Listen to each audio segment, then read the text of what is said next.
भारत में रेलबाई एमती एक घटना घटीला जहां आपण को चकित करदेव। गोटे ट्रेन हठात गायब हो गला।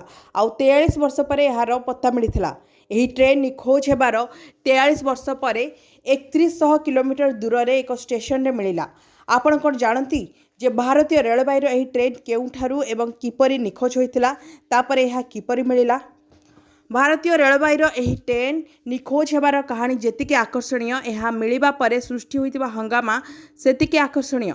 प्रकृत में आसाम रे पूर्व जिला तिनसुकिया डिसेम्बर 2019 रे समग्र विश्वर दृष्टि आकर्षण करथिला।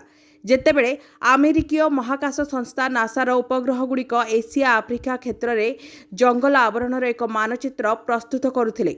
नासा सैटेलाइट द्वारा तिनसुकिया प्राय 40 किलोमीटर दूर रे थिबा एक रेल स्टेशन निकटवर्ती जंगलर फोटो उठाइबा परे विश्वर सुरक्षा एजेंसी गुड़िकर दृष्टि एथिप्रति आकर्षण करा जायथिला। प्रकृत में फोटो गुड़िक शेयर करबा समय नासा कहिथिला जे तिनसुकिया जंगल में लुचि रहिथिबा एक आंतः महादेशीय बालिस्टिक मिसाइल रैक अर्थात आईसीबीएम एथिरे दृश्यमान हेउछि। आईसीबीएम हेउछि एक गाइडेड बालिस्टिक क्षेपणास्त्र। यह 5500 किलोमीटर पर्यंत सठिक भाव में टार्गेट को आक्रमण करिपरिबो। आईसीबीएम अधिकांश आधुनिक मॉडल रे गोटे क्षेपणास्त्र विभिन्न प्रकार युद्धास्त्र वहन करने को सक्षम। तेणु यह क्षेपणास्त्र साहाय्य अनेक भिन्न लक्ष्य को आक्रमण करने को सक्षम। वर्तमान भारत व्यतीत अमेरिका, उत्तर कोरिया, चीन, रूस और ईरान पाखरे आईसीबीएम अछि। फोटो प्रकाशित होगा पर प्रश्न उठिला जे भारत प्रकृत में तिनसुकिया रेल स्टेशन निकट जंगल में एपरी एक ट्रेन को लुचाई रखिछि कि? अमेरिकीय उपग्रह फोटो उठाइबा पर रूस और चीन कार्य लगी पड़े। रिपोर्ट अनुसार रूस और चीन गुप्तचर माने एही ट्रेन यार्क खोजिबा आरंभ करथिले। तिनसुकिया उपरे विदेशी उपग्रह गुड़िकर असाधारण कार्यकलाप देखि भारतीय एजेंसी गुड़िक आश्चर्य हो गले। यापर प्रतिरक्षा गुइंदा संस्था, जातीय तदंत संस्था, प्रतिरक्षा मंत्रालय, सुरक्षा कैबिनेट कमिटी मध्य एही खोजाखोजी रे जोगदेले।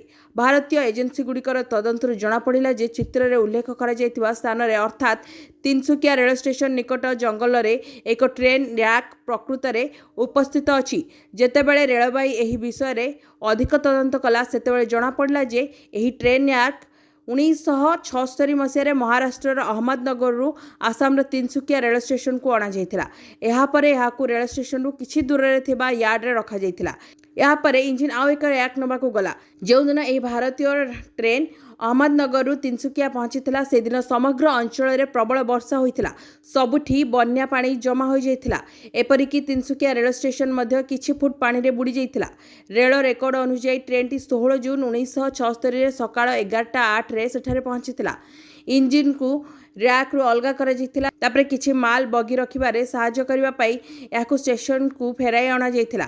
सेहि दिन सकाळ 11:31 रे प्रबल वर्षा एवं बन्या होइथिला। यापर रेल कर्मचारी माने ट्रैफिक निरंतरता बजाय रखिबा, ट्रैक मरामती करिबा एवं बन्या समस्यार मुकाबला करिबारे व्यस्त होई गले। लोक माने एही ट्रेन रैक फेराई आनिबा को भूली गले। तापरे स्टेशन मास्टर एवं किछि कर्मचारी को स्थानांतर करा जाइथिला। नासार फोटो रे मिलिथिबा ट्रेन रैक मुख्य स्टेशन रु प्राय 2 किलोमीटर दूर रे एक निर्जन स्थान रे पार्किंग करा जाइथिला। बन्या जोगु यह पाखकू जाउथिबा रेल ट्रैक मध्य धोई जाइथिला। गछलता ट्रैक रो अवशेष को कब्जा कर देथिले। एही समय रे प्रबल वर्षा एवं बन्या परे सृष्टि होइथिबा परिस्थिति को नियंत्रण करबा समय रे रेल कर्मचारी माने रैक विषय रे भूली गले। समय सहित समग्र अंचल में धीरे धीरे बड़ बड़ बुदा बढ़ीगला। समय सहित यही भूली जाइथिबा ट्रेन रैक बुदा एवं घास तले अदृश्य होईगला। केवल एतिकी नुहे, साप, बिछा, पक्षी एवं वन्यप्राणी यही अंचल को निजर घर कर नैथिले। ट्रेन रो पायलट डैनियल स्मिथ सेप्टेम्बर 1976 रे ऑस्ट्रेलिया जाइथिले। समय बीतिबा सहित अधिकांश पुराना रेल कर्मचारी अवसर नैथिले। तापरे केही ट्रेन को मने रखि नथिले। डिसेम्बर 2019 रे अमेरिका सैटेलाइट यार फोटो नेबा पर्यंत अहमदनगर आसुथिबा एही ट्रेन विषय कौनसी आलोचना होई नथिला। तथापि जेतेबेले एही घटना 2020 रे सामना को आसिला, उत्तर रेलबाई कहिथिला जे एपरि कौनसी निखोज रैक मिलिया विषय सेमानक पाखरे कौनसी सूचना नाही। केवल एतिकी नुहे, उत्तर सीमांत रेलबाई सोशल मीडिया रे मध्य कहिथिला जे एही रैक खोजिबा पई रेलबाई द्वारा कौनसी तदंत विषय कौनसी सूचना नाही। तथापि 2020 रे किछि रिपोर्ट रे दाबी कर जाइथिला जे भारतीय एजेंसी माने भाबिथिले जे जंगल रे रैक लुचाइबा एक अजब घटना।